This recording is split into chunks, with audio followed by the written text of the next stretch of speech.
নমস্কার বন্ধুরা, আমি প্রতিমার হেসেলে আমি আপনাদের সবাইকে স্বাগত জানাই।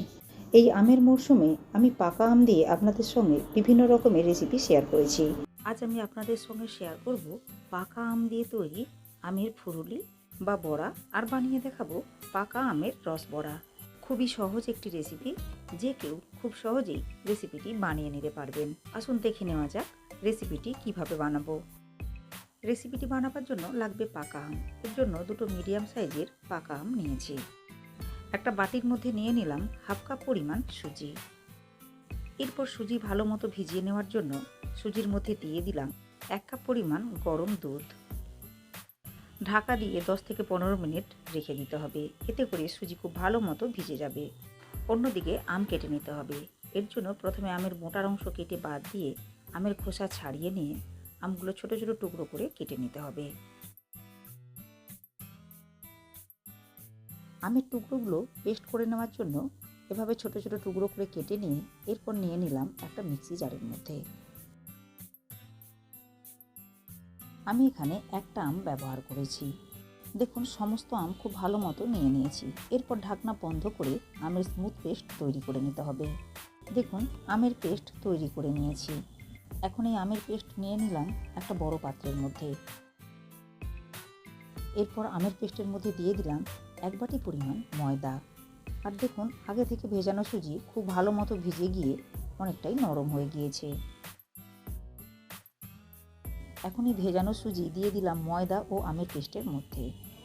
পরিমাণ মতো লবণ। এরপর দিয়ে দিলাম হাফ কাপ পরিমাণ চিনি। সমস্ত উপকরণগুলো হাত দিয়ে খুব ভালো করে মেখে নিতে হবে।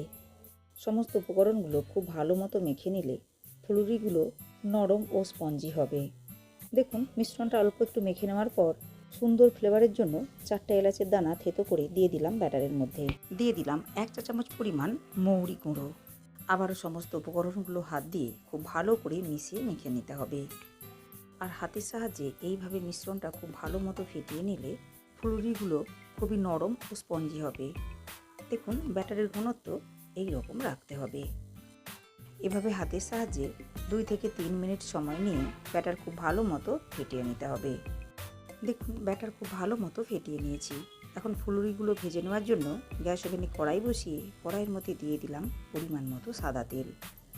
এরপর মিডিয়াম ফ্লেমে তেল ভালো মতো গরম করে নেওয়ার পর তেলের মধ্যে অল্প অল্প ব্যাটার দিয়ে ফুলুরিগুলো তৈরি করে নিতে হবে। তবে তেল হাই ফ্লেমে খুব বেশি গরম করে নেওয়া যাবে না। তেল হালকা গরম করে নেওয়ার পর ফুলুরিগুলো তৈরি করে নিতে হবে।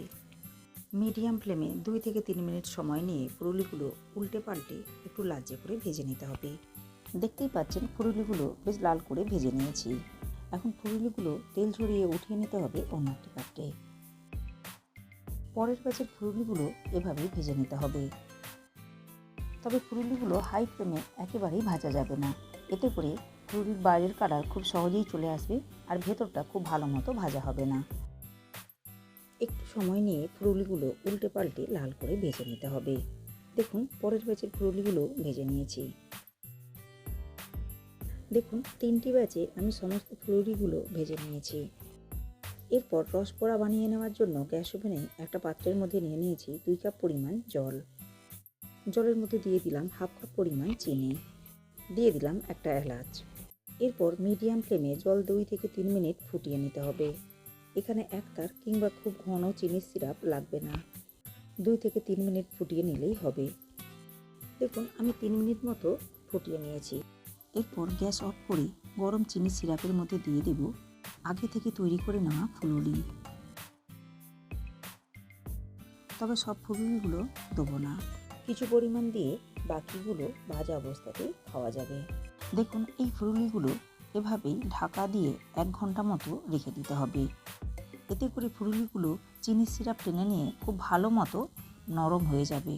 দেখুন, 1 ঘন্টা পর আমি আপনাদেরকে দেখিয়ে দিচ্ছি চিনির সিরাপ টেনে নিয়ে ফুলুরিগুলো কতটা নরম হয়েছে। রেসিপিটি বাড়িতে একবার হলেও বানাবেন আর খেয়ে কমেন্ট করে জানাবেন রেসিপিটি আপনাদের কেমন লেগেছে। আমার আজকের এই রেসিপিটি আপনাদের ভালো লাগলে লাইক ও শেয়ার করবেন। রেসিপিটি ফেসবুক থেকে দেখলে পেজটিকে ফলো করে নেওয়ার অনুরোধ রইল। ইউটিউব থেকে দেখলে চ্যানেলটাকে সাবস্ক্রাইব করে পাশে থাকা বেল আইকনটি প্রেস করে নেওয়ার অনুরোধ রইল। এতে করে আমার চ্যানেলে নতুন ভিডিও আপলোড করার সাথে সাথে নোটিফিকেশন পৌঁছে যাবে আপনার কাছে। ভালো থাকবেন, সুস্থ থাকবেন। ধন্যবাদ।